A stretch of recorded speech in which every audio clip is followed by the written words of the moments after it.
नमस्कार. आज आपण मस्त झणझणीत चविष्ट आणि चटकदार लिंबू मिरचीचं लोणचं कसं करायचं ते बघणार आहोत. हे लोणचं बघून तोंडाला पाणी सुटलंय ना. आहेच इतकं अप्रतिम चविष्ट की तोंडाला पाणी सुटणारच. तुम्ही सुद्धा अशा पद्धतीने घरच्या घरी अगदी उपलब्ध साहित्यामध्ये मसाला तयार करून वर्षभर बुरशी न येणारं लोणचं तयार करू शकता.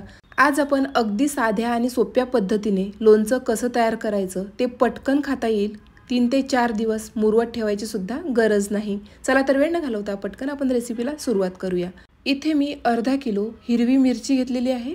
त्यानंतर 6 ते 7 मी इथं लिंबू घेतलेले आहेत. हिरव्या मिरचीचं देठ न काढता आपल्याला स्वच्छ धुवून घ्यायचं आहे. त्यानंतर पाणी पूर्णपणे निथळून कॉटनच्या कपड्यावर मी 1 ते 2 तास हिरवी मिरची फॅनखाली सुकवून घेतली.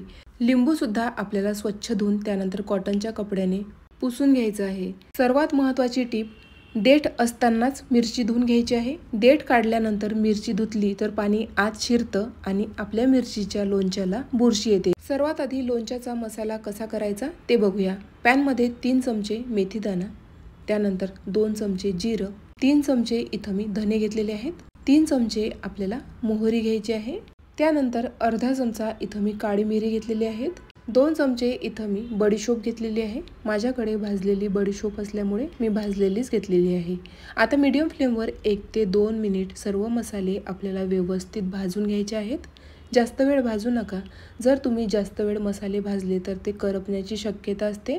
हलकासा मसाल्यांमधनं वास यायला लागला की गॅस बंद करूया. एका प्लेटमध्ये मसाले आपण थंड होण्याकरता ठेवून देऊया. थंड झाल्यानंतर आपण मिक्सरला सर्व मसाले वाटून घेऊया.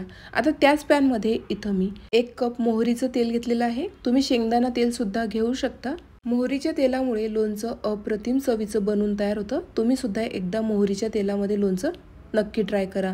गॅसची फ्लेम मीडियम ठेवायची आहे आणि जोपर्यंत तेलामधनं धूर निघत नाही तोपर्यंत आपल्याला तेल कडकडीत गरम करून घ्यायचं आहे. धूर निघेपर्यंत आपण तेल कडकडीत गरम करून घेतलं तर मोहरीच्या तेलाचा जो स्ट्रॉंग स्मेल असतो तो निघून जातो. त्यामुळे आपल्याला कडकडीत तेल गरम करून घ्यायचं आहे. त्यानंतर तेल पूर्णपणे थंड करून घ्यायचं आहे. गॅस बंद करायचा आहे. इथं मसाले थंड झालेले आहेत. आता मसाले आपण मिक्सरच्या भांड्यामध्ये टाकून दळून घेऊया. अगदी बारीक पावडर नका करू. थोडासा दरदरीत असा मसाला आपल्याला वाटून घ्यायचा आहे. तुम्ही बघू शकता मस्त मसाला तयार झालेला आहे. हा मसाला वापरून तुम्ही कोणतंही लोणचं तयार करू शकता. जितका फ्रेश तुम्ही मसाला तयार कराल तितकं चविष्ट आपलं लोणचं तयार होतं. इथं आपला मसाला तयार झालेला आहे. आता बाकीचं काय काय साहित्य लागणार आहे ते सुद्धा बघूया. तयार केलेला लोणच्याचा मसाला घेतलेला आहे. त्यानंतर 1 चमचा मी इथं मेथीदाणा, 2 चमचे आपल्याला काश्मीरी रेड चिली पावडर घ्यायची आहे, 1 चमचा हळद, 2 चमचे आपल्याला मीठ घ्यायचं आहे. इथं मी 3 चमचे मोहरीची डाळ घेतलेली आहे. असेल तर आवर्जून घाला. त्यानंतर 1 चमचा मी इथं कलोंजी म्हणजेच कांद्याचं बी घेतलेलं आहे. 2 लिंबाचा रस आपल्याला लागणार आहे. इथं आपण कोणतेही आर्टिफिशियल प्रिझर्वेटिव्ह न वापरता लिंबाचा रस वापरणार आहे. बरेच जण व्हिनेगर सुद्धा वापरतात, पण पर्सनली मला व्हिनेगर इतकं आवडत नाही. जर तुमच्याकडे असेल तर लिंबू रस ऐवजी तुम्ही व्हिनेगर सुद्धा वापरू शकता. लिंबाचा रस किंवा व्हिनेगर घातल्यामुळे लोणचं बरेच दिवस टिकायला मदत होते. तुम्हाला जे योग्य वाटेल ते तुम्ही वापरू शकता.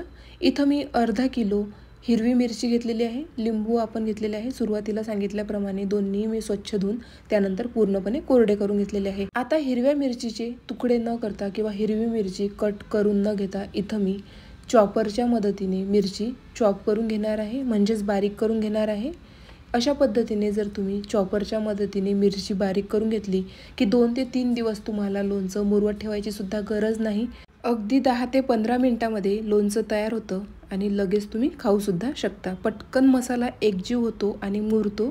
इथं मी अशा पद्धतीने सर्व मिरची बारीक करून घेणार आहे. एका मोठ्या भांड्यामध्ये काढून घेऊया. ज्या भांड्यामध्ये आपल्याला लोणचं तयार करायचं आहे ते भांडं पूर्णपणे कोरडं असायला हवं किंवा जेही आपण भांडी वापरतो ते पूर्णपणे कोरडी असायला हवी. हाताला सुद्धा आपल्या पाण्याचा अंश असता कामा नये. थोडा जरी पाण्याचा अंश राहिला तर लोणचं आपलं फसतं, पटकन त्याला बुरशी येते आणि लोणचं खराब होतं. तर ही काळजी आपल्याला घ्यायची आहे. आता इथं मी लिंबू घेतलेले आहेत. लिंबाच्या शक्य तितक्या बारीक फोडी मी तयार करून घेणार आहे. तुम्हाला ज्या आकाराच्या लिंबाच्या फोडी तयार करायच्या आहेत त्या तुम्ही कट करून घेऊ शकता. बी आपल्याला वेगळं करायचं आहे. इथे मी 6 ते 7 लिंबू घेतलेले आहेत। वजनी प्रमाण म्हणाल तर 300 ते 350 ग्राम इथं लिंबू घेतलेले आहेत। अर्धा किलो मिरचीसाठी तुम्ही लिंबाचं प्रमाण कमी अधिक करू शकता। एक लिंबू हिरवट असल्यामुळे ते मी घेतलं नाही। इथं मी सर्व लिंबू व्यवस्थित कट करून घेतले, बी वेगळं करून घेतलेलं आहे। आता कट केलेले लिंबू आपण बारीक केलेल्या हिरव्या मिरचीमध्ये घालूया, व्यवस्थित एकजीव करून घेऊया। सर्वात आधी आपण मीठ घालूया, त्यानंतर हळद, काश्मीरी लाल मिरची पावडर, रंग छान येतो, कलोंजी घालूया। त्यानंतर इथं मी 1 चमचा मेथीदाणा घेतलेला आहे। त्यानंतर 3 चमचे इथं मी मोहरीची डाळ घेतलेली आहे। तयार केलेला आपण लोणच्याचा मसाला घालूया। त्यानंतर 2 लिंबाचा रस आपल्याला घालायचा आहे। तुमच्याकडे व्हिनेगर असेल तर 2 चमचे व्हिनेगर सुद्धा घालू शकता। लिंबाचा रस घातल्यामुळे लोणचं मस्त रसरशीत तयार होतं, शिवाय जास्त दिवस टिकायला सुद्धा मदत होते। लिंबाच्या रसाऐवजी तुम्ही व्हिनेगर सुद्धा घालू शकता। त्यानंतर मोहरीचं तेल आपण कडकडीत गरम करून पूर्णपणे थंड करून घेतलं होतं, ते आता आपल्याला घालायचं आहे। थंड करून त्यानंतरच आपल्याला तेल घालायचं आहे, कडकडीत घालू नका। आता सर्व साहित्य आपल्याला व्यवस्थित एकजीव करून घ्यायचं आहे। तेलाचं प्रमाण तुम्ही तुमच्या आवडीनुसार कमी अधिक करू शकता। इथे मी 1 कप तेल घातलेलं आहे, 250 ml चा कप आहे, त्यानुसार आपल्याला तेल घालायचं आहे। हवं असल्यास तुम्ही आणखी तेल यामध्ये ॲड करू शकता। सर्व साहित्य व्यवस्थित एकजीव झालं की त्यानंतर झाकण ठेवायचं आहे। 1 दिवस मी हे लोणचं मुरवत ठेवणार आहे। तुम्ही आताही हे लोणचं खाऊ शकता, अगदी चवीला चविष्ट लागतं, अजिबात मुरवण्याची गरज नाही। इथं आपण हिरवी मिरची बारीक करून घेतलेली आहे, तर मसाला हा मस्त लोणच्यामध्ये एकजीव होतो, छान मुरतो। दुसऱ्या दिवशी सकाळी तुम्ही बघू शकता लोणचं मस्त मुरलेलं आहे, वास तर अप्रतिम येतोय आणि चवीला सुद्धा झणझणीत आणि चविष्ट झालेलं आहे। रात्री मी यामध्ये थोडासा हिंग घातला होता। माझ्याकडे जेव्हा मी लोणचं बनवलं तेव्हा हिंग अवेलेबल नव्हता, त्यामुळे मी रात्री घातला। ती क्लिप माझ्याच्याने मिस झालेली आहे, तुम्ही यामध्ये हिंग ॲड करा। काचेच्या कोरड्या आणि हवाबंद बरणीमध्ये आपल्याला लोणचं व्यवस्थित भरायचं आहे। जेव्हा आपण खाण्याकरता लोणचं काढतो तेव्हा कोरड्या आणि स्वच्छ चमच्याने काढा, पाण्याचा अंश लोणच्याला अजिबात लागू देऊ नका। सुरुवातीचे 3 ते 4 दिवस लोणचं आपल्याला व्यवस्थित कोरड्या चमच्याने मिक्स करून घ्यायचं आहे। अशा पद्धतीने जर तुम्ही लोणचं तयार केलं तर अगदी वर्षभर अजिबात बुरशी येत नाही। मस्त चविष्ट झटपट असं लोणचं तयार होतं। मस्त गरमागरम पराठ्यासोबत, वरण भात, अगदी भाकरीसोबत सुद्धा हे लोणचं चविष्ट लागतं। तुम्ही सुद्धा एकदा नक्की ट्राय करा। बाजारातील महागडं विकतचं लोणचं खाण्यापेक्षा अशा पद्धतीने अगदी घरगुती उपलब्ध साहित्यामध्ये तयार होणारं मस्त झणझणीत चविष्ट असं हिरव्या मिरचीचं लोणचं तुम्ही सुद्धा नक्की ट्राय करा।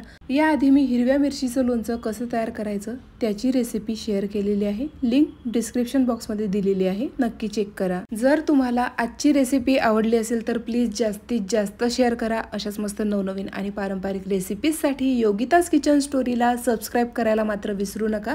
Thank you for watching. भेटूया मस्त नवीन रेसिपी सोबत।